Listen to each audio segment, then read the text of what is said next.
Hello, my name is Simon Phillips. And welcome to April Jazz. You are now with Hiromi playing. Has it been a long tour? No, it's been we've been in the States for 2 to 3 weeks. We started off in San Francisco. We ended up in New York. We did a week at the Blue Note Club there, and now we find ourselves here in Espoo in Finland at the April Jazz Festival. I guess, how did you start to play with Anthony Jackson back in the days? Wow, I think the first time we played together was with Al Di Meola. Al called me to do a tour that they were already on to promote an album called Electric Rendezvous. 82, yeah, it was about March 82, I think. And that's the first time I actually played with Anthony, and we've been playing together off and on for the last 30 years. So how does it to play drums with contrabass guitar? Well, it's like any musician that you play with. You just have a rapport with, and Anthony is one of these bass players that I don't know. You just I always find if I just sit down and play and I don't have to think about it, then I know I'm playing with the right guy. Bass and drums should always be effortless, even though the difference between, let's say, playing with Stanley Clarke, Mike Porcaro, Lee Sklar,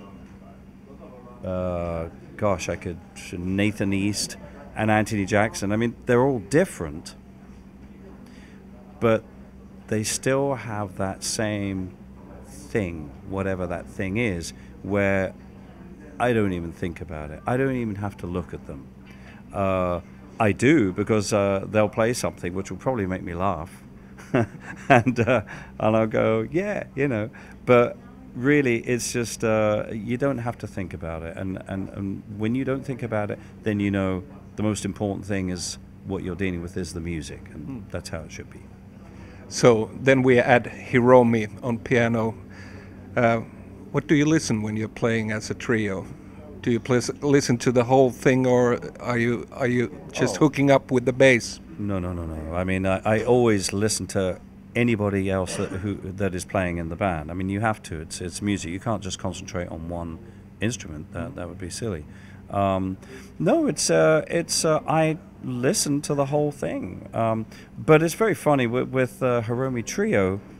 It's a bit like, if I can make an analogy, it's a bit like having a game of cat and mouse. It's like Tom and Jerry between Hiromi and myself, and Anthony's kind of in the middle, kind of holding us down. It's very interesting.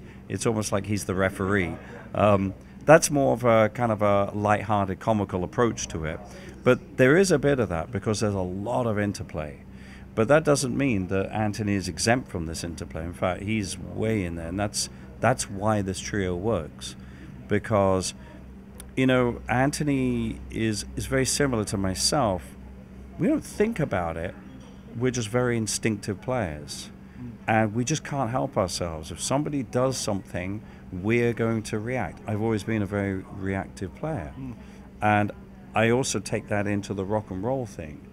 If I'm playing, I could even be playing with Michael Schenker, I'm going to use the same form of reaction that I use in any music, because I guess I grew up as a jazz musician. That's really so improvisation is in my blood. I even use it and have done to great effect in rock and roll, because again, it's still blues based, and I still think music should be reactionary. It's an art form, So, and Anthony is a very much a reactive musician too, and so is Hiromi, and I think all it needs is just like a little spark, which will spark her off into a whole different place. And it's just like a perpetual motion. It keeps going, That's why we never really know what's going to happen. Yeah, it's fireworks up there. It really is. It's great. Yeah.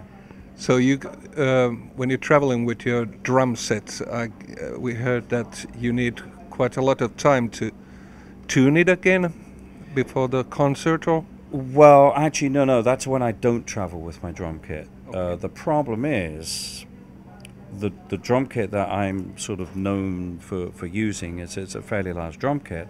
Um, it's fairly complex, and if I can't get one of my kits anywhere, which is already set, and in the boat I have to change heads and stuff, but if I can't get one of my drum kits there, like Espoo is quite a long way away from where any of my drum kits are stored, then we have to rely on some drums which can be shipped here by Tama, and they're obviously going to be brand new out of the box, or there'll be a rental kit which Tama have, which needs repairing, and obviously I'm my sound is very specific. It takes a long time to tune up 10 or 12 drums. And also the drum kit being the way it is, it's not like opening a soprano case and putting the mouthpiece on, putting a new reed. It's your instrument. Everything feels right. With a drum kit, I'm very sensitive to the fact that everything's got to be in its right place. It has to be tuned a certain way so it works as one instrument. I see it like a piano, but unfortunately not a lot of other people do. So they just think of it as a bunch of different drums put together and that will do. The fact that they've all got different heads on, or that head is brand new, that head's been on for 10 months. This is, imagine a piano. Where one octave was done in 1968 and another octave was put on in 72. I mean, it would never work as an instrument. So, yeah, it is a bit involved, and it'll take me about 3 or 4 hours with this drum kit today, yeah. So what about Toto? Are you coming again sometime here in Finland? Actually, we are. It was funny, I was on a plane from Charles de Gaulle to Helsinki, and the one of the stewards was obviously a big Toto fan, and he said, "Oh, you're playing here in July." I went, "Yeah," and he said, it was almost like, "Isn't this a little early to come?" And I said, "Well, actually, I'm coming up for a jazz festival too," but.